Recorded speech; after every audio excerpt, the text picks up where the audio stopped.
amazing empath community.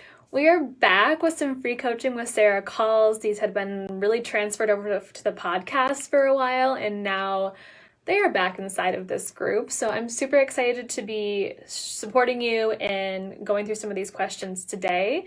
It's also my birthday, so I get to celebrate it with all of you right here live. I just went for a little walk outside with my sister, and now I'm here celebrating with all of you and answering this question from Selena. So you can read it above or below, depends on how you're watching this, but I'm going to read it out loud as well for all of you watching on YouTube later.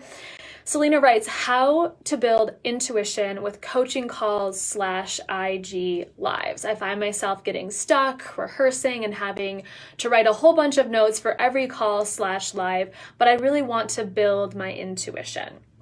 Intuition is definitely like a muscle that you can flex and that you can build and that you can get stronger at. And part of it is really trusting yourself. So I just want to go through a few tips that might support you today, Selena. The first thing is to not be afraid of the pause.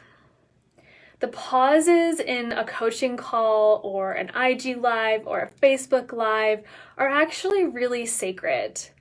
When you take the moment to pause and maybe collect your thoughts and not have it all planned out and to just sit and think for a second, what feels like 5 minutes to you is really 2 seconds for the person on the other side of the line. Trust me, I've listened back to some of my videos before thinking, oh my gosh, I paused for so long. And it was not. It was not a long pause. And it allows you to, in that pause, not only collect your thoughts and be more present in the moment, but it also allows your listener on the other side to digest what you're saying, to take a moment and process what is coming through or what you're channeling, or even just the advice that you had to give them or that you asked them a question. And they're allowed to pause as well before they answer your questions if it's on a coaching call. So embrace the pause, let that be there. It's actually a very powerful thing to hear people stop and pause in their live videos versus going. It's really hard to take all of that in. So let there be that space. The next thing is that when you're talking to a friend, let's say you meet for tea in non-COVID times, and you sit down and you have a tea with your best friend, you don't have to rehearse before you go to tea with your friend, right? You don't have to jot down all the questions you want to ask her or put together a script on what advice you're gonna give her on her relationship at that tea or coffee date. You don't do that, right? That would be weird. And so I think about that in context of coaching and lives as well, where when we come with a script, that's an indication that we're not trusting ourselves to just be ourselves and that ourself is enough in this conversation. And that what questions you have to ask or what you have to offer or the space that you hold for somebody is somehow like not enough when it is. So part of the way we get better at that is just by practicing. Practice. Go live for 2 minutes and talk about anything. You don't need to go and do a 20-minute live unscripted. Go do a 2-minute live unscripted. Put a little stopwatch that's not going to make noise next to you and just challenge yourself to do 2 minutes unscripted. It's going to fly by. It's going to go by so fast, and you're going to show yourself that you're totally capable of doing this.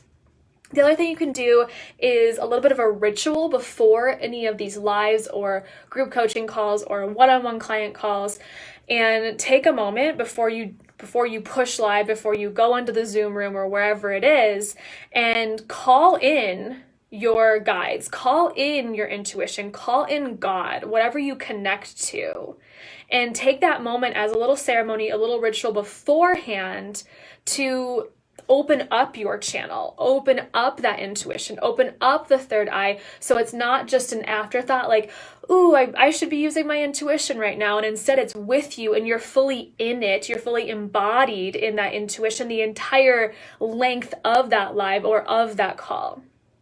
I do that before these short lives. And I trust that whatever is going to come out of my mouth is what you're going to need to hear for the answer to whatever the question was.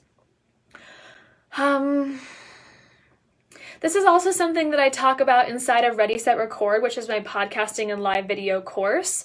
And I used to script out all of my lives in the beginning of my business, in the beginning of going live, because I was scared shitless.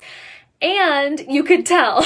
So they weren't horrible, I don't think, but they also weren't very authentic and people weren't really getting to know the true me. And I was definitely not trusting myself or my intuition. And so I want you to just remember that people want to see the real you. People want to see who you are, not what the script says or what you think you're supposed to say. And instead, seeing you in that real, authentic moment, especially on a live, gives somebody who's potentially a future client a good idea of what it's like to be in one of your paid containers and be on a call with you, because you're bringing the same version of you. Those of you, and many of you are in some of my paid containers, will tell you the way that I'm speaking right now is not any different than the way I speak on my coaching calls inside of those containers. We just talk about different things. If you want the link to Ready, Set, Record, if you want some more like formal training in this, let me know. Otherwise, trust yourself. You've got this, and it's going to get more natural with some time. Thank you for your question, Selena.